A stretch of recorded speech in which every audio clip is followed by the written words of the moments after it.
123 కీర్తన అండి. ఆకాశమందు ఆసీనుడు అయిన వాడా, నీ తట్టు నా కన్నులు ఎత్తుచున్నాను.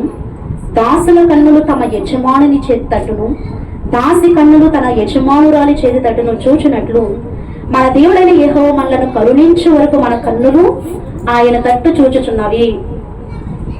ఈ కీర్తనకారుడు ఈ కీర్తన రాయడానికి ముఖ్య ఉద్దేశం ఏంటి? ఏమంటున్నాడు ఈయన? ఆకాశమందు ఆసీనుడైన వాడా అని. మన దేవుడు ఎక్కడ నివాసం చేస్తాడండి? ఆకాశంలో నివాసం చేస్తాడు. ఆయన ఏం చెప్పాడు? ఆకాశమే నీ సింహాసనం, భూమి ఆయన పాదపీఠం అని చెప్పాడు. ఆకాశం అంటే ఆయన సింహాసనం అని చెప్పాడు, భూమి ఆయన పాదపీఠం అని చెప్పాడు. యెషయా గ్రంథం 6వ అధ్యాయంలో మనం చూస్తేనండి, అక్కడ ఎవరు ఎలా ఉన్నారు అన్నది మనకి యెషయా గ్రంథము 6వ అధ్యాయము 1వ వచనం నుంచి చూస్తే, రాజైన ఉజ్జియా మృతి నొందిన సంవత్సరమున అత్యున్నతమైన సింహాసనమందు ప్రభు ఆసీనుడై ఉండగా నేను చూచితిని. ఆయన చొక్కాయి నిండుకొనెను, ఆయనకు పైగా నిలిచి ఉండిరి. ఒక్కొక్కరికి 6 రెక్కలుండెను. ప్రతివాడు 2 రెక్కలతో తన ముఖమును తన కాళ్లను కప్పుకొనుచు 2తో ఎగురుచుండెను.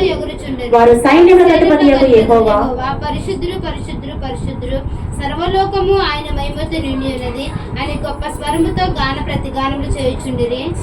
వారి కంఠ స్వరము వలన గడప కమ్మల పునాదులు కదులుచు, మందిరము ధూపము చేత నిండగా. సరిపోతుందండి.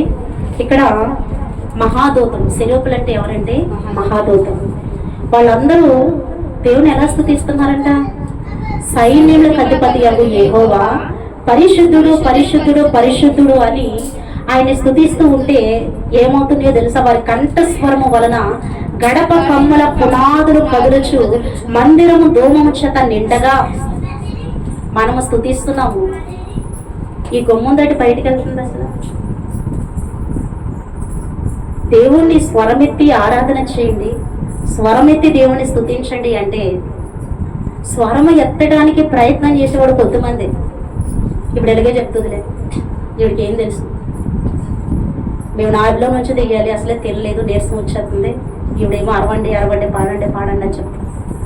అరవమని చెప్పట్లేదు. అక్కడ ఆర్భాటంతో ఉత్సాహంతో దేవుని సన్నిధికి మనం వచ్చినప్పుడు ఏదో వచ్చాంలే వెళ్ళిపోయాంలే అన్నట్టు కాదు.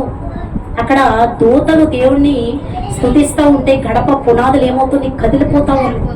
మరి నువ్వు మందిరంలో కూర్చున్నప్పుడు, దేవుని సన్నిధిలో దేవుని స్తుతిస్తూ ఉన్నప్పుడు నిజంగా బయట తిరుగుతున్న వ్యక్తి ఇక్కడ ప్రార్థన జరుగుతుంది, ఆర్భాటంతో దేవుని స్తుతిస్తూ ఉన్నావు.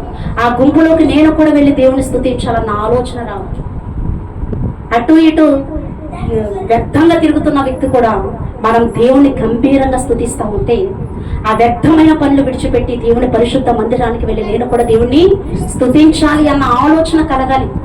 అందుకు దేవుని స్తుతించండి. మన ద్వారా దేవునికి ఏమి రావాలంటే మహిమ రావాలి. ఇంకొక పాపి కూడా వ్యర్థంగా తన జీవితాన్ని, తన సమయాన్ని వ్యర్థంగా వినియోగించుకుంటున్న అతన్ని కూడా మనం ఏం చేయాలి? ప్రేరేపించబడి దేవుని సన్నిధిలోకి తీసుకొచ్చి కూర్చోబెట్టాలి. అందుకే ఏదో అల్లరితో కూడిన ఆటపాటల్లాగా అలా అల్లరి చేయమని చెప్పట్లా. స్వరం ఎత్తి దేవుని మనం స్తుతిస్తూ ఉన్నప్పుడు, స్వరం ఎత్తి దేవుని ఆరాధన చేస్తూ ఉన్నప్పుడు, స్వరం ఎత్తి దేవుని సన్నిధిలో వాక్యాన్ని చదువుతూ దేవుని మనం ప్రకటిస్తూ ఉన్నప్పుడు ఎవరైనా అటువైపుగా వెళుతూ విన్నవాళ్ళు కూడా అక్కడ దేవుని సహవాసం ఉంది. నేను కూడా వెళ్ళాలి, నా హృదయం కూడా బాధతో ఉంది, వేదనతో ఉంది. అక్కడికి వెళితే దేవుడు నాతో కూడా మాట్లాడతాడేమోనని అతను కూడా పరుగున వచ్చాడు అనుకోండి, ఆత్మని దగ్గరికి చేసే వాళ్ళమే అవుతాం కదా. ఆత్మను కూడా వ్యర్థంగా పోనీకోకుండా దేవుని మందిరంలోకి లాగిన వాళ్ళము. అందుకే మనం కూడా స్వరమెత్తి దేవుని సన్నిధిలో ఆరాధన చేయాలి. సరే, ఇక్కడ ఏం చెప్తున్నాడు అంటే, నేను ఎక్కడ ఆసీనుడయ్యాడంట? అత్యున్నతమైన సింహాసనమందు ప్రభు ఆసీనుడై ఉండగా నేను చూచితిని అని చెప్పాడు. ఇప్పుడు మనం చదివిన 123 కీర్తనలో కూడా ఆ భక్తుడు ఎక్కడ చెప్తున్నాడు? ఆకాశమందు ఆసీనుడైన వాడా, నీ తట్టు నా కన్నులు ఎత్తుచున్నాను. మనకు పాట ఉంది కదా, ఆకాశమందున్న ఆసీనుడా నీ తట్టు కనులేతుచున్నాను, నేను నీ తట్టు కనులేతుచున్నాను. దారి తప్పిన గొర్రెను నేను, దారి కానక తిరుగుచున్నాను. దారి తప్పిన గొర్రెను నేను, దారి కానక తిరుగుచున్నాను. కరుణించుమా యేసు, కాపాడుమా, నీ తట్టు కనులెత్తుచున్నాను, నేను నీ తట్టు కనులెత్తుచున్నాను. దారి తప్పిపోయిన గొర్రెండి ఫస్టే దేవుని వైపు చూడదు తన కన్నులు. తనకి వెళ్ళడానికి ఎట్టు వీలు దొరుకుతుందని అన్ని ప్రయత్నాలు చేసి చేసి చేసి చివరికి ఏ ప్రయత్నం కూడా ఫలించినప్పుడు అప్పుడు ఎవరి వైపు చూస్తుందంటే దేవుడి వైపు చూస్తుంది. దేవుడి వాక్యం సెలవిస్తూ ఉంది, ఒక గుడ్డివాడికి ఏం చూపించలేడు? దారి చూపించలేడు. ఎందుకంటే ఇతడే గుడ్డివాడు. ఈ గుడ్డివాడు ఇక గుడ్డివాడిని మంచి మార్గంలో ఎలా నడిపించగలడు? అలాగే ఒక విశ్వాసిని సరైన మార్గంలోకి ఎప్పుడూ నడిపించలేదు. మరి ఎవరు నడిపిస్తారంటే ఒక విశ్వాసి దేవుడి యందు భయభక్తులు కలిగి ఆత్మీయ హృదయం చేత ఇంకొక విశ్వాసం ఏం చేస్తాడంటే సరైన మార్గంలో నడిపిస్తాడు. ఇప్పుడు ఈ కీర్తనకారుడు ఈ కీర్తన రాయడానికి కారణం ఏంటన్నది మనము చూస్తే కనుక, తనకి ఈ లోకంలో జరుగుతున్న తృణీకరణ బట్టి ఇతరులు తన్ని ఏం చేస్తా ఉన్నారంటే తృణీకరిస్తా ఉన్నారు, నిర్లక్ష్య పెడతా ఉన్నారు. తన్ని చూసి ఎలా మాట్లాడుతున్నారంటే హేళన చేసి మాట్లాడుతూ ఉన్నారు. ఈ స్థితిగతులన్న కీర్తనకారుడు తట్టుకోలేక అంటున్నాడు, ఈ మనుషులు ఇంతే, పెడితే ఏం కోరుకుంటారు? పెళ్లి కోరతారు, పెట్టకపోతే చావు కోరతారన్న సామెత ఉంది కదా. ఈ లోకరీతి మనుషులండి, మనం ఎంతసేపు వాళ్ళని పొగుడుతూ వాళ్ళకి నన్ను ఇచ్చామనుకో, వాళ్ళు మనతో ఎలా మాట్లాడతారో తెలుసా? చాలా ప్రేమగా మాట్లాడతారు. నీకెందుకు, నేనున్నాను నీ వెనకాల, నీకు ఎక్కడికి వెళ్ళినా సరే నేను వస్తాను నీ వెనకాల అంటాడు. అదే ఆ మనిషి దగ్గర అన్నీ అయిపోయి ఏమీ లేకుండా ఒక దీన స్థితిలో ఉండి తను ఒకరికి పెట్టలేని స్థితిలో కాకోకుండా ఎవరైనా ఇస్తే తీసుకునే స్థితిలో ఆ వ్యక్తి ఉన్నాడు అనుకోండి, అప్పుడు ఎలా చూస్తారో తెలుసా? నీది ఇంకా మాకు పని లేదు, ఇప్పటి వరకు నీ దగ్గర ఉంది కాబట్టి నీతో ఉన్నాము, ఇప్పుడు నీ దగ్గర లేదు, మేము వేరే వాళ్ళని చూసుకుంటామని నిర్దక్షిణంగా విడిచి వెళ్ళిపోయేవాళ్ళు కూడా చాలా మంది ఉంటారు. అలాగే ఈ కీర్తనకారుడు పరిస్థితి కూడా ఏంటి అంటే, దీన స్థితిలో ఉన్న ఆయన్ని చూసి జాలిపడి కనికరించి ఆయన్ని స్థితిలో అట్టి రీతిగా విడిచిపెట్టేపోకుండా ఆయనకి సహాయం చేయడం మానేసి ఆయన ఎలా చూస్తూ ఉన్నారంటే మాటలతో, సూటిపోటు మాటలతో పొడుస్తూ ఉన్నారు, ఆయన్ని తిరస్కరిస్తూ ఉన్నారు. ఆయన దగ్గరికి వస్తున్నావు కానీ దూరంగా వెళ్ళిపోతూ ఉన్నప్పుడు ఇంకా ఆయన కనిపించేది మనుషులంతా కూడా ఇంతే, మనుషుల ప్రేమ కాదు కానీ దేవుని ప్రేమ, దేవుని కృప మాత్రమే నాకు కావాలి అని. అప్పుడు ఈయన ఏమంటున్నాడు తెలుసా? ఆకాశమందు ఆసీనుడైన వాడా, నీ తట్టు నా కన్నులు ఎత్తుచున్నాను అని చెప్తా ఉన్నాడు. ఎలా ఎత్తుతున్నాను అన్నది కూడా ఎక్స్ప్లెయిన్ చేసి చెప్తా ఉన్నాడు. చూడండి, దాసులు కన్నులు తమ యజమానుని చేతి తట్టును, దాసి కన్నులు తన యజమానురాలి చేతి తట్టును చూచినట్లు మన దేవుడైన యెహోవా మనల్ని కరుణించే వరకు మన కన్నులు ఆయన తట్టు చూచుచున్నవి. ఎందుకు దాసి యజమాని సంబంధంతో పోల్చి ఈ కీర్తనకారుడు చెప్తాడంటేనండి, చాలా మంది యజమానులు ఎలా ఉంటారు? అందరూ మంచివారే ఉంటారు. యజమానులు అందరూ ఎదుటివారికి సహాయం చేయాలి, దాసుల్లాగా కాకుండా కుమారుల్లాగా చూసుకోవాలి. నేను తినే దాంట్లో, నేను సంపాదించిన దాంట్లో తనకి కరెక్ట్గా జీతం ఇచ్చేయాలి, తనకి ఎంతో కొంత పెట్టాలని చూసుకునే యజమానులు ఉంటారు అందరూ. కొంతమంది యజమానులు ఎలా ఉంటారో తెలుసండి, మనం చూద్దాం, వాక్యం ద్వారా చూద్దాము.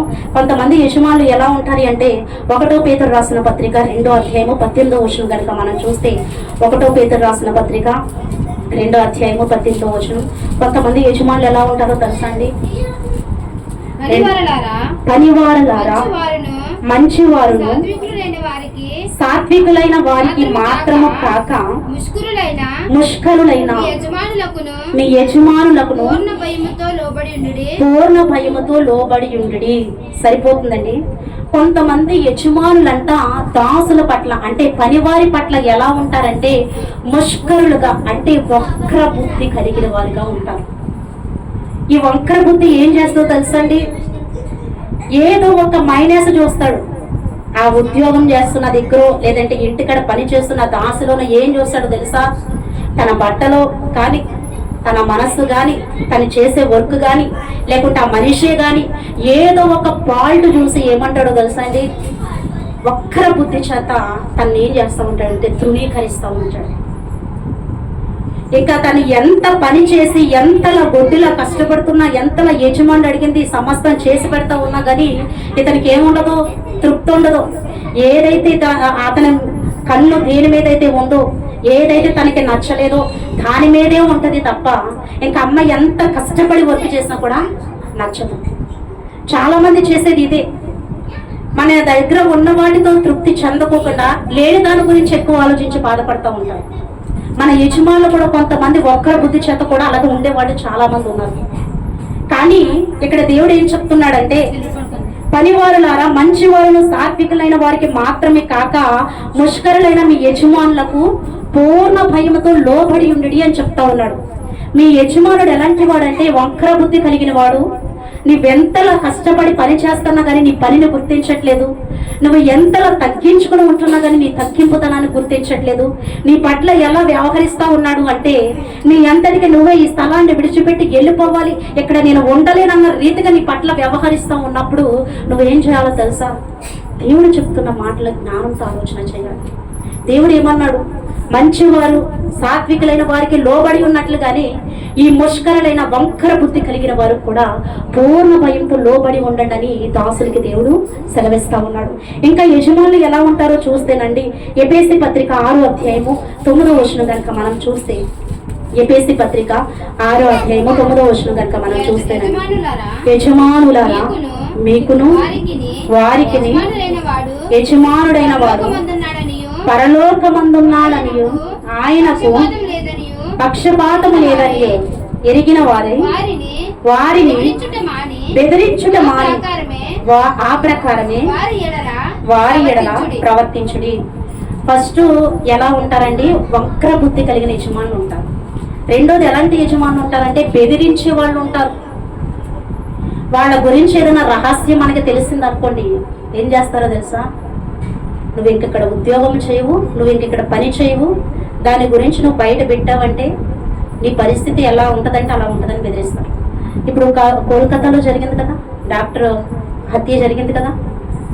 ఎందుకు జరిగింది అంటే హాస్పిటల్ గురించి కొన్ని నిజాలు ఆవిడికి తెలిసాయి.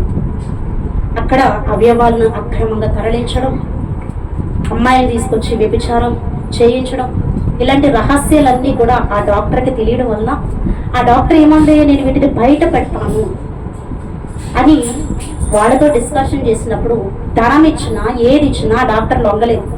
నిర్భయంగా నిజాలు బయట పెట్టాలని ఆలోచన చేసింది కాబట్టి ఈనాడు లోకంలో లేకుండా మరణించింది. ఆ కాలేజీ ప్రిన్సిపల్, అక్కడ ఉన్న వాళ్ళందరూ కూడా తినకంటే ముందు ఎవరున్నారు? యజమానులు ఉన్నారు. ఆ యజమానులందరూ ఏమైనా ఏం చేశారు? 30 సంవత్సరాలకి లోకంలో నుంచి వెళ్ళిపోయేలాగా ఉంది బెదిరించారు. ఫస్ట్ ఆ బెదిరింపుకి లోపడలేదు, చివరికి ఏం చేశారు? చంపేశారు.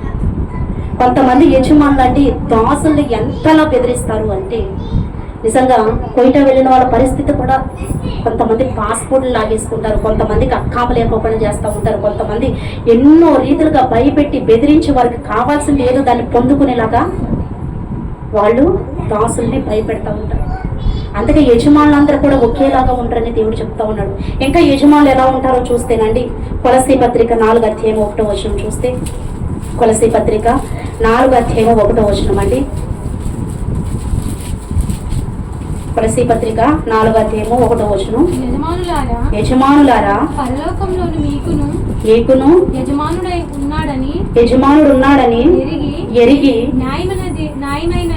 న్యాయమైనదియు ధర్మానుసారమైనది మీ దాసులు ఎడల చేయి. ఇక్కడ ఏమంటున్నాడు దేవుడు? యజమానులారా పరలోకమందు మీకును యజమానుడు ఉన్నాడు, దాసులకి యజమానుడు ఉన్నాడు కాబట్టి న్యాయమైనది చేయమని ఇక్కడ చెప్తున్నాడు. అంటే అన్యాయం చేస్తారని కదా. కొంతమంది యజమానులు ఎలా ఉంటారు? అన్యాయము చేసేవారిగా ఉంటారు.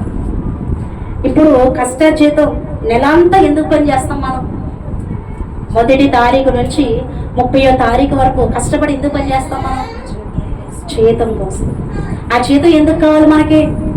ఇంటిలో ఉన్న ఆర్థిక పరమైన పరిస్థితులను బట్టి, శ్రమలను బట్టి, సమస్యలను బట్టి, ఇదిగో నేను ఈ ఉద్యోగం చేస్తే నాకు జీతం వస్తుంది, ఆ జీతంతో నా కుటుంబాన్ని పోషించుకోవచ్చని ప్రతి వ్యక్తి, స్త్రీ పురుషులు కూడా ఆలోచన కలిగి నాడు ఏం చేస్తూ ఉన్నారు, బయటికి వెళ్ళి ఉద్యోగాలు చేస్తూ ఉన్నారు. స్త్రీ అయితే ఇంటి దగ్గర పనంతా చక్క పెట్టుకుని కూడా బయటకు వెళ్ళి ఉద్యోగం చేస్తూ ఉంది. అలాంటి నమ్మకమైన దాసులకి, నమ్మకమైన పనివారికి దొరికే వాళ్ళు ఎలాంటి వాళ్ళో తెలుసండి? అన్యాయం చేసేవాళ్ళు, జీతంలో సగం కట్ చేసేసుకునేవాడు. లేదంటే నువ్వు ఎలా చేయలేదు, నువ్వు అలా చేయలేదు, నీ వర్క్ నచ్చలేదని, ఇదిగో నువ్వు ఇన్ని రోజులు నువ్వు వర్క్కి రాలేదని జీతాన్ని కట్ చేసేసేవాళ్ళు, పనికి వంకలు పెట్టేవాళ్ళు. ఎంతో కొంత తన జీతాన్ని అన్యాయంగా సగం తీసేసుకునే యజమానులు కూడా చాలా మంది ఉన్నారు. యజమానులు ఎలాంటి వారు? మొదటి యజమానుడు వక్ర బుద్ధి కలిగిన వాడు. రెండో యజమానుడు ఎలాంటి వాడు? చెప్పాలి, బెదిరించేవాడు. మూడో వాళ్ళు ఎలాంటి వాళ్ళు? అన్యాయం చేసేవాడు. ఇంకా నాలుగోదిగా చేస్తేనండి, పాపం చేయడానికి కూడా ప్రేరేపించేవారు ఉంటారు యజమాని. పోతీఫర్ ఇంటికి ఎవరు వెళ్ళారు? పోతీఫర్ ఇంటికి ఎవరు వెళ్ళారండి? యోసేపు వెళ్ళలేదా? పోతీఫర్ ఇంటికి బానిసగా యోసేపు వెళ్ళాడు కదా, దాసుడిగా వెళ్ళాడు కదా. మరి పోతీఫర్ భార్య యోసేపుని ఏం చేసింది? నాతో పాపం చేస్తావా, చేయవా? నాతో నువ్వు శయనిస్తావా, శయనించవా? నువ్వు నాతో శయనించని ప్రతిరోజు పోతీఫర్ భార్య యోసేపుని ఏం చేస్తా ఉంది? శోధిస్తా ఉంది. ఆ శోధన తట్టుకోలేక యోసేపు ఏమన్నాడండి? నా యజమానుడు అన్నిటి మీద నాకు అధికారం ఇచ్చాడు, కానీ నీ మీద నాకు ఎటువంటి అధికారం ఇవ్వలేదు. నువ్వు నా యజమానురాలివి, నువ్వు ఇలా చేయడం పద్ధతి కాదు అని వస్త్రపు చెంగు తన చేతిలో విడిచిపెట్టేసి తన జీవితం నిందల పాలైపోయినా పర్లేదని పరిగెత్తుకుంటూ వెళ్ళిపోయాడు. ఎవరు? యోసేపు. కొంతమంది యజమానులు అదే ఆలోచిస్తారండి. ఒక స్త్రీ వచ్చింది అనుకోండి, లేదా ఒక పురుషుడికి ఒక స్త్రీ నచ్చినా, ఒక స్త్రీకి ఒక పురుషుడు నచ్చినా ఏం చేస్తారో తెలుసా? శోధిస్తూ ఉంటారు. నువ్వు నాతో మాట్లాడావనుకో, నువ్వు నాతో నేను చెప్పినట్టుగా నువ్వు ఉన్నావనుకో, ఇదిగో నీకు బోల్డర్ని ఇస్తాను, నేను ఈ జీతంతో పాటు నీకు రెట్టింపు జీతం ఇస్తాను, నీ ఇంట్లో కావాల్సినవన్నీ కూడా నేను కొనిపెడతాను, నీ ఆర్థికపరమైన ఇబ్బందులన్నిటిని కూడా నేను తొలగిస్తాను. అయితే నువ్వు నాతో ఎలా ఉండాలంటే క్లోజ్గా ఉండాలి. నేను ఎక్కడికి రమ్మంటే అక్కడికి నువ్వు రావాలి, ఎప్పుడు పడితే అప్పుడు నాతో మాట్లాడాలని కొంతమంది అమ్మాయిల్ని, అబ్బాయిల్ని కూడా ఆ యజమానులు ఏం చేస్తారో తెలుసా? పాపం చేయడానికి ప్రేరేపిస్తూ ఉంటారు, పాపం చేయడానికి లాగుతూ ఉంటారు. యజమానులు అందరూ మంచివారే ఉంటారు, అలాగే అందరూ చెడ్డవారే ఉంటారు. కానీ కొంతమంది యజమానులు ఎలా ఉంటారంటే బెదిరించేవారుగా ఉంటారు, వంక్రబుద్ధి కలిగిన వారుగా ఉంటారు, పాపం చేయమని వాళ్ళే ఇబ్బంది పెట్టేవారుగా ఉంటారు, అన్యాయం చేసేవారుగా ఉంటారు. ఇప్పుడు వీళ్ళ దగ్గర నుంచి టైంకు జీతం తీసుకోవడం అవుతుందా? కష్టపడిన డబ్బులు తీసుకోవడం అవుతుందా? ఇప్పుడు కోయిటా వెళ్ళారనుకోండి, వాళ్ళ ఇంటి యజమానులు మంచి వాళ్ళు కాదు, వీళ్ళు నెలంతా కష్టపడ్డారు, ఇప్పుడు ఇంటికి జీతము పంపించారు. ఆ యజమానుడు ఈవిడి మీద కన్నేసి ఉంచుతాడు, లేదంటే వక్రబుద్ధి కలిగి ఉన్నాడు, అన్యాయమైన బుద్ధి కలిగి ఉన్నాడు, ఎలా ఉన్నాడు? ఇప్పుడు ఈవిడికి టయానికి జీతం ఇస్తాడా? జీతం ఇచ్చేంత వరకు ఇవిడ ఏం చేస్తుంది? అయ్యా, నేనెంతో కష్టపడి ఈ దేశానికి వచ్చి నా కుటుంబ పరిస్థితి బాగోక ఎక్కడికి వచ్చి నేను నానా బాధలు అనుభవిస్తూ కష్టపడుతున్నానయ్యా, నా జీతం నాకు ఇవ్వండి అని అతడు కరుణించి ఇచ్చేంత వరకు ఇవిడ ఏం చేస్తుంది? అడుగుతానే ఉంటుంది. అక్కడి నుంచి బయటికి వెళ్ళలేదు, ఏమీ చేయలేదు, ఒక నిస్సహాయమైన స్థితిలో ఉంటుంది. ఎందుకంటే అలాంటి వ్యక్తిగత సాక్ష్యం నేను విన్నాను. అది ఇప్పుడు చెప్పడానికి సమయం కాదు కాబట్టి నేను ఇప్పుడు చెప్పట్లేదు. చెప్పే సమయం వచ్చినప్పుడు నేను ఖచ్చితంగా చెప్తాను. ఎంత నలిగిపోతుంది. అక్క క్యాన్సిల్ చేస్తాడు, పాస్పోర్ట్ క్యాన్సిల్ చేస్తాడు, నీ దిక్కున్న వాళ్ళకి చెప్పుకో అంటాడు. ఇప్పుడు ఆవిడ పరిస్థితి ఏంటి? అక్కడ ఉన్నవాడి పరిస్థితి కాదు, మన ఇళ్ళ దగ్గర ఉన్నవాడి పరిస్థితి కూడా ఏంటి? నీ దిక్కున్న వాడికి చెప్పుకుంటే ఆవిడ ఏం చేస్తుంది? నెల రోజులు కష్టపడి పని చేసింది ఉచితంగా జీతం ఇచ్చేయడాక. అందుకే యజమానుడితో పోల్చి చెప్తా ఉన్నాడు సంబంధాన్ని. ఏంటి అంటే, దాసి తన యజమాని చేతి తట్టు ఇచ్చేంత వరకు ఎలా ఎదురు చూస్తూ ఉంటుందో, దాసుడు తన యజమానుడి చేతి తట్టు ఇచ్చేంత వరకు ఎలా ఎదురు చూస్తూ ఉంటాడో, నేను కూడా నువ్వు కరుణించేంత వరకు నీ వైపే నా కన్నులెత్తి నేను కూడా ఎదురు చూస్తూ ఉన్నాను ప్రభు అని చెప్తా ఉన్నాడు. మనం కూడా యేసయ్యకి దాసులం కదా? యేసు ప్రభుకి మనం దాసులమా కాదా? దాసులమే. యేసు ప్రభు ఏమన్నారు? ఒక్కడికి మీరు దాసులై ఉండగలరు, రెండిటికి మీరు దాసులై ఉండలేరు, సిరికి దేవునికి దాసులై మీరు ఉండలేరు, ఏదో ఒక్కడికి మీరు దాసులై ఉండగలరని చెప్పాడు. మనము కూడా క్రీస్తుకి దాసులమే కాబట్టి మన పరలోక యజమానులు మన కనికరించి మన స్థితిగతులను మార్చేంత వరకు కూడా మన కన్ను ఎటువైపు ఎత్తుకుని దేవుని సన్నిధిలో ప్రార్థన చేయాలి?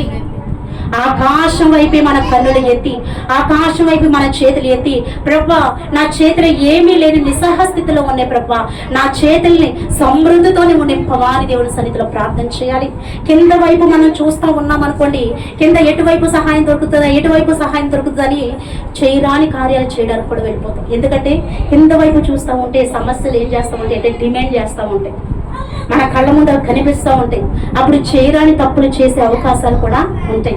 అందుకే నీ సమస్య ఏదైనా సరే తీర్చగలిగిన వాడు ఆయన కాబట్టి నీ కన్నులు ఆకాశం వైపే ఎత్తి, ఆకాశం ముందు ఆశ్రయుడైన వాడా నా స్థితిని చూడు, నా స్థితిని మార్చు, నువ్వు తప్ప నాకు మార్చేవారు ఎవరూ లేరయ్యా, ఉన్నతమైన స్థితిలో నిలబెట్టగలిగిన వాడివి నీవు తప్ప నాకు ఎవరూ లేరు, నేను నీ వైపే నా గురి నిలుపుకుని నీ సన్నిధిలో ప్రార్థన చేస్తా ఉన్నాను ప్రభా, నాకు సహాయం దయచేయమని మనం ప్రార్థన చేసి దేవుడి వైపే కనిపెడుతూ ఉన్నాం అనుకోండి, దేవుడు అద్భుత రీతిగా మన జీవితంలో ఏం చేస్తాడు తెలుసా?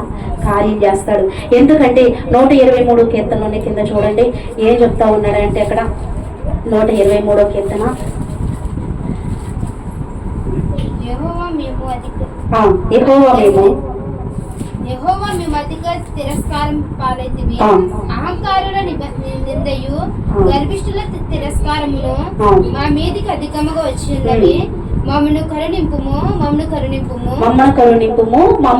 కరుణింపుము. ఇక్కడ ఈ కీర్తనకారుడు చెప్తున్న మాట ఏంటంటే మేము అధిక తిరస్కార పాలు అయితేమే. జనము మనిషిని తిరస్కరించేస్తాడు, కానీ దేవుడు అంటే మనిషిని తిరస్కరించాడు. చూడండి యోబు గ్రంథంలో దేవుడు స్పష్టంగా చెప్తా ఉన్నాడు. యోబు గ్రంథము, ఒక్క నిమిషం అండి, 36 అధ్యాయం 5వ వచనం. యోబు గ్రంథం 36 అధ్యాయం 5వ వచనం. ఆలోచించుము దేవుడు బలవంతుడు గాని ఆయన ఎవరిని తిరస్కారము చేయుడు. సరిపోతుందండి. దేవునికి స్తోత్రం, హల్లెలూయా. చాలా మంది ఏం చెప్తారో తెలుసా? నువ్వు పాపం చేసావు, నిన్ను దేవుడు తిరస్కరిస్తాడు. నువ్వు బూతులాడుతున్నావు, దేవుడు నిన్ను తిరస్కరిస్తాడు. నీలో దొంగతనం ఉంది, నీలో వ్యభిచారం ఉందని వాళ్ళ లోపాలు ఎత్తుబట్టి వాళ్ళ దేవుడి దగ్గరికి రానికోకుండా ఏం చేస్తారో తెలుసా? నీలో కపటం పెట్టుకుని నువ్వు దేవుడి దగ్గరికి వచ్చావో దేవుని ప్రార్థన వినడు, దేవుడు నిన్ను అంగీకరించుడు అని చాలా మంది మనుషుల్ని ప్రబోధితం చేసి దేవుని దగ్గరికి రానికోకుండా అపవాది దగ్గరికి వెళ్ళేలాగా ఎంతో మంది విశ్వాసులు ప్రేరేపిస్తూ ఉన్నారు. నిజంగా ఇక్కడ దేవుడు చెప్తున్న మాట ఏంటి? ఆయన బలవంతుడు, ఆయన ఏ మనుషుల్ని కూడా తిరస్కారం చేయడు అని చెప్తా ఉన్నాడు. నువ్వెంత పాపివైనా సరే, నువ్వెంత వ్యభిచారివైనా సరే, నువ్వెంత త్రాగుపోతివి, తిరిగిపోతివి, నువ్వు దరిద్రుడుగా ఉన్నా సరే, ఎలాంటి స్థితిలో నువ్వు ఉన్నా సరే, నువ్వు దేవుని యొద్దకి రా. దేవుడు నిన్ను తిరస్కరించడు. ఎవరు ఆయన దగ్గరకు వచ్చిన ఆయన తిరస్కరించడు, కానీ మారు మనసు పొందుకునేలాగా ఆయన మాట్లాడి పాడుపడిపోయిన నీ హృదయాన్ని బాగు చేసి పంపుతాడు దేవుడు. దేవునికి స్తోత్రం, హల్లెలూయా. పాపమనే మలినంతో నిండిపోయిన నీ హృదయాన్ని హిమము కంటే తెల్లగా మార్చి పంపిస్తాడు. ఆయన దగ్గరికి రాకుండా నువ్వు అక్కడక్కడ తిరిగి నాలో ఇది ఉంది దేవుడు నన్ను అంగీకరించడు అని నువ్వు ఎక్కడెక్కడో తిరుగుతా నువ్వు చెప్పుకుంటా ఉన్నావు అనుకో, నిజంగా చెప్పుకునే వాళ్ళు నేను దేవుడి దగ్గరికి రాని. దేవుడు దిగు వచ్చింది పాపులు రక్షించడానికి అని చెప్పాడు. నీతిమంతుల కొరకు నేను రాలేదు, ఆరోగ్యవంతుల కొరకు నేను రాలేదు, మరి ఎవరి కొరకు వచ్చాడైనా? పాపుల కొరకు వచ్చానని చెప్పాడు, రోగుల కొరకు వచ్చానని చెప్పాడు. మరి పాపుల్ని దేవుడి దగ్గరికి రానిపోకుండా మీకు తెలియని అజ్ఞానము చేత ఎందుకు ఒక విశ్వాసాన్ని దేవుని దగ్గర నుంచి దూరం చేస్తూ ఉన్నారు? యోబు స్నేహితులు కూడా యోబుని ఏమన్నారు? నువ్వు తప్పు చేసావు, నువ్వు నీతిమంతుడుగా లేదు, దేవుడికి వ్యతిరేకమైన కార్యాలు చేసావు, అందుకే నీకు ఈ స్థితి వచ్చింది, నీ బిడ్డలను కోల్పోయావు, ఆస్తి అంతటిని కోల్పోయావు అని చెప్పారు. కానీ యోబు ఏమన్నాడు? తను నిరూపించుకున్నాడా? నేను పుట్టిన దగ్గర నుంచి కూడా నేను అనాథులకు సహాయం చేశాను, విధవరాళ్లకు సహాయం చేశాను, ఒకరికి పెట్టడమే కానీ ఒకరి దగ్గర నేను తీసుకున్నది లేదు. కానీ ఈనాడు నేను ప్రార్థన చేస్తే కార్యాలు పొందుకున్న వాళ్ళు ఈనాడు నన్ను తిరస్కారం చేస్తా ఉన్నారని చెప్పాడు యోబు భక్తుడు. మనుషులు తిరస్కారం చేస్తారండి, దేవుడు కాదు. కాబట్టి నువ్వు మనుషులు చేసే తిరస్కారాన్ని పట్టుకుని దేవుడి దగ్గరికి రాకోకుండా ఉండవద్దు. దేవుని దగ్గరికి కంపల్సరీగా మనం ఏం చేయాలో తెలుసా? పరుగున వచ్చేవారిగా మనము ఉండాలి. ఇంకా చూస్తేనండి దేవుని వాక్యము ఏం చెప్తుందో తెలుసా? ఎవరు తిరస్కారం చేస్తారని చెప్తా ఉన్నారు? మనుషులైతే తిరస్కారం చేస్తారు, కానీ నేనైతే ఎట్టి రీతిగా కూడా మిమ్మల్ని తిరస్కరించను అని దేవుడు సెలవిస్తా ఉన్నాడు. ఇంకా మనం చూస్తేనండి 123 కీర్తనలోనండి, వాళ్ళు గర్విష్ఠులు అంటే ఏమేస్తారంట? గర్విష్ఠులు ఏం చేస్తారంటండి? 123 కీర్తన మీరు అలర్ట్గా ఉండాలి. అహంకారుల నిందయు గర్విష్ఠుల తిరస్కారము మా మీదకి అధికముగా వచ్చున్నవి. అహంకారులైన మనుషులు ప్రజల మీద ఏమేస్తారు? నిందలు వేస్తూ ఉంటారు. అసలు అది నిజమో అబద్ధమో వీళ్ళు కనిపెట్టరు.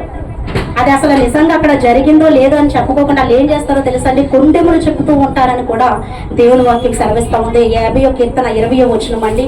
50వ కీర్తన 20వ వచనం చూస్తే, 50వ కీర్తన 20వ వచనం, నీవు కూర్చుండి నీ సహోదరుని మీద కొండెములు చెప్పుచున్నావు, నీ తల్లి కుమారుని మీద అపనిందలు మోపుచున్నావు. సరిపోతుందమ్మా.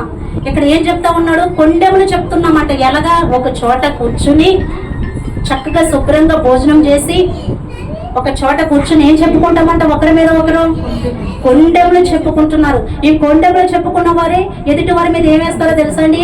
నిందలు వేస్తూ ఉంటారు. అసలు వాళ్ళు ఎలా జీవిస్తున్నారో, వాళ్ళు ఎలా ఉన్నారో, వాళ్ళ భక్తి ఏంటో, వాళ్ళ విశ్వాసం ఏంటో ఏమీ పట్టించుకోరు వీళ్ళు. ఆ నలుగురు కూర్చుంటారు, వాళ్ళ నోటుకు వచ్చినట్టు మాట్లాడేసుకుంటారు. ఇక్కడ ఇంకేముంది? నీ తల్లి కుమారుని మీదే అపనిందలు మోపుచున్నావు అని చెప్తా ఉన్నారు. ఈ గర్విష్ఠులు ఏం చేస్తారంటే, తిన్నది అరగక కూర్చుని కొండెములు చెప్పుకుంటూ అపనిందలు వేస్తూ వీరిని తిరస్కారం చేస్తూ ఉన్నారు. ఆ నిందకి ఒక్కొక్కసారి గుండె పగిలిపోయే పరిస్థితులు వస్తాయి. నేను చెప్తున్న మాటే కాదు, కీర్తనకారుడే చెప్తున్నాడండి ఆ మాట. మనం చూస్తే కీర్తనలో మనం చూద్దామండి. ఆ నిందకు నా గుండె పగిలిపోయిందని కీర్తనకారుడు చెప్తాడు. 69వ కీర్తన అనుకుంటుంది. 69వ కీర్తన. ఒక నిమిషం అండి, నేను తీస్తాను దాన్ని. 69వ కీర్తన 20వ వచనం అండి. 69 బద్దలాయను, నేను బహుగా కృషించి ఉన్నాను. కరుణించే వారి కొరకు కనిపెట్టుకుంటేని కానీ ఎవరును లేకపోయిరి.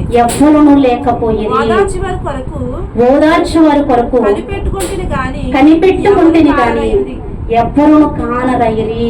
చూసారండి, కీర్తనకారుడు ఏం చెప్తా ఉన్నాడంటేనండి, ఇది కూడా దావీదు కీర్తనండి. ఏం చెప్తున్నాడు? నిందకి నా హృదయము బద్దలైపోయింది. నిజంగా జరిగింది నువ్వు నిందించావు అనుకోండి, ఎదుటివారి హృదయము బద్దలవుతుంది. నిజంగా వాళ్ళు తప్పు చేశారేమోనని దాన్ని ఏం చేసుకుంటారంటే సరి చేసుకుని ముందుకు వెళ్ళడానికి అవకాశం ఉంటుంది. కానీ ఎటువంటి తప్పు లేకోకుండా, ఏ ప్రమేయం లేకోకుండా నిందిస్తూ ఎదుటివారి మీద మాట్లాడుతూ ఉంటేనండి, ఆ మాటలు వారి చెవిని పడినప్పుడు వారి హృదయం ఏమవుతుందంట? బద్దలైపోతూ ఉంటుందని దేవుని వాక్యం సెలవిస్తా ఉంది. ఇంకేం చేస్తున్నారో తెలుసా? నేను బహుగా కృషించి ఉన్నాను, కరుణించే వారి కొరకు కనిపెట్టుకుంటుంది కానీ ఎవరునూ లేకపోయేది, ఓదార్చే వారి కొరకు కనిపెట్టుకుంటుంది కానీ ఎవరునూ కానరైరి. మనుషులండి నిందించేవారే కానీ, అయ్యో నేను ఈ స్థితిలో ఉన్నాను, నన్ను అనవసరంగా మనుషులు ఇలా మాట్లాడుతున్నారని వాళ్ళకి చెప్పుకున్నాం అనుకోండి, కరుణించే వాళ్ళు ఈనాడు కరువైపోతూ ఉన్నారని దేవుని వాక్యం చెప్తా ఉంది.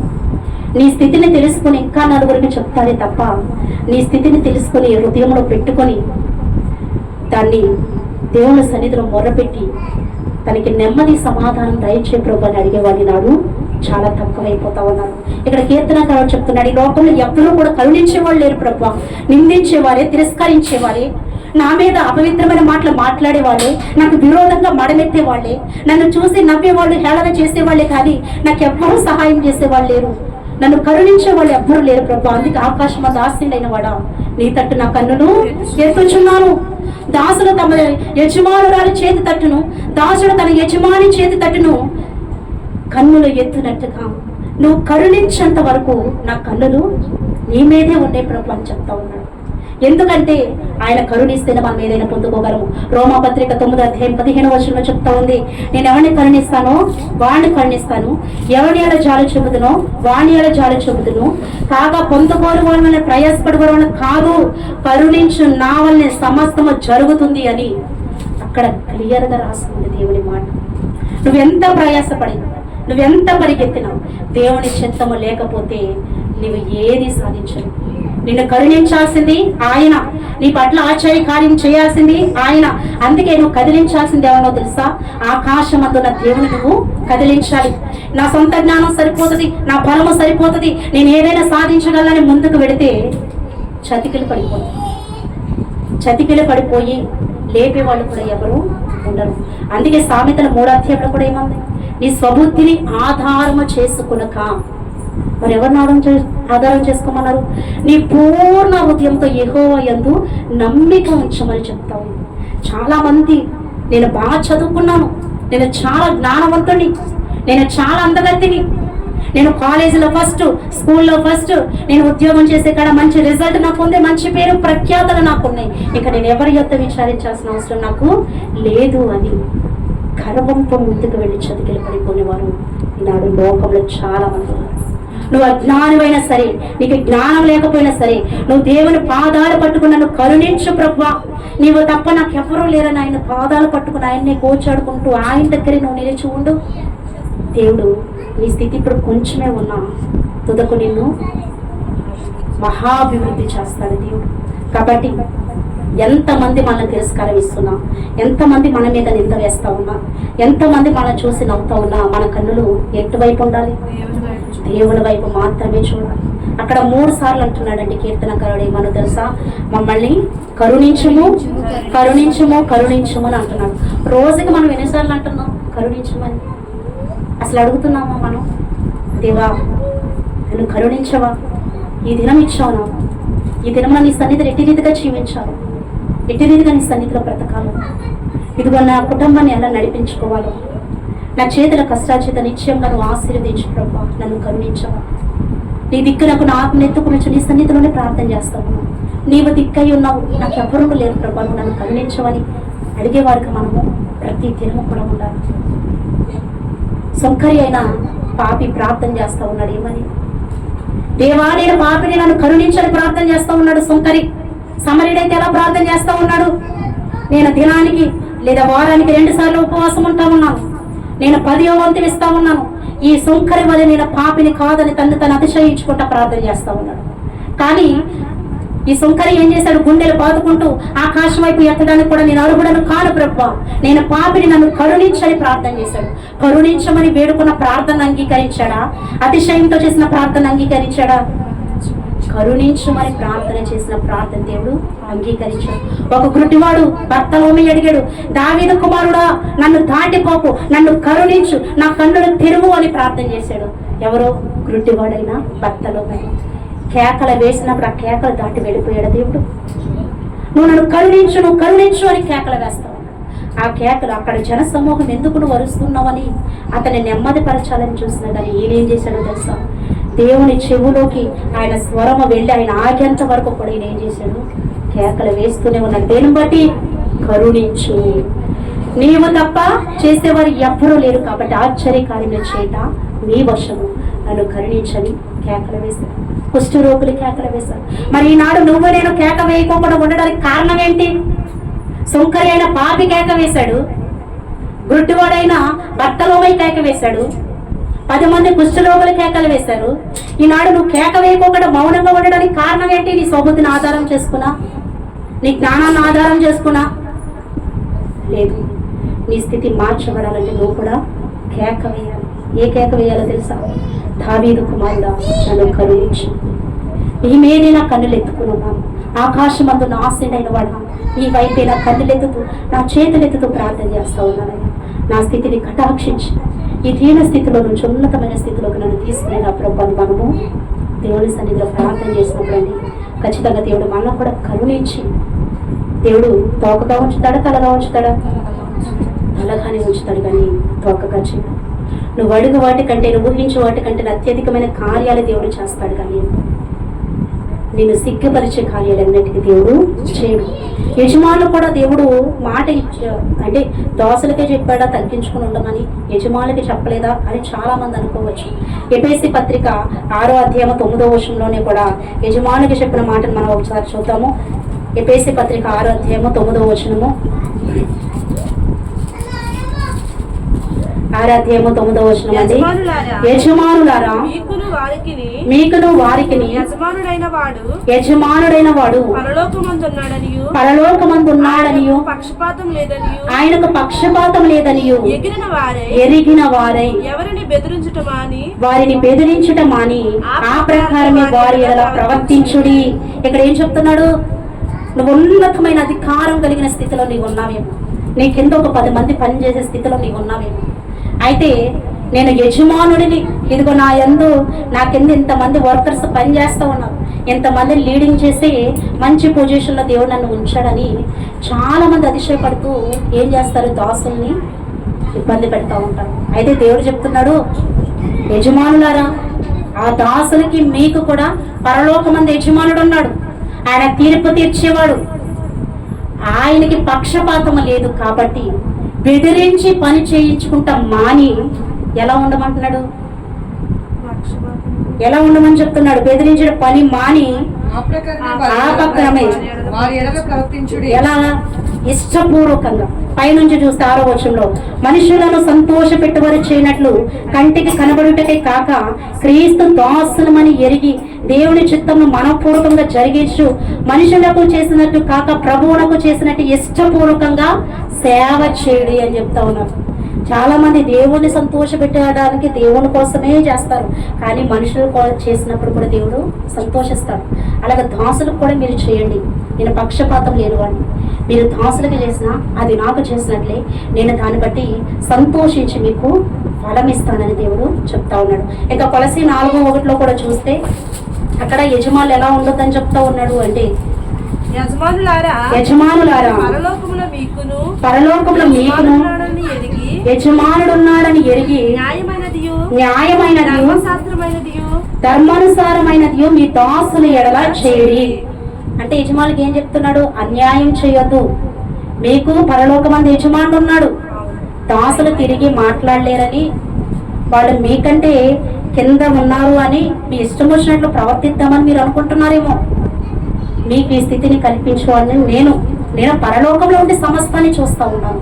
కాబట్టి వారికి అన్యాయం చేయక న్యాయంగా వారికి జరిగించు. ధర్మానుసారమైనదే వాడికి.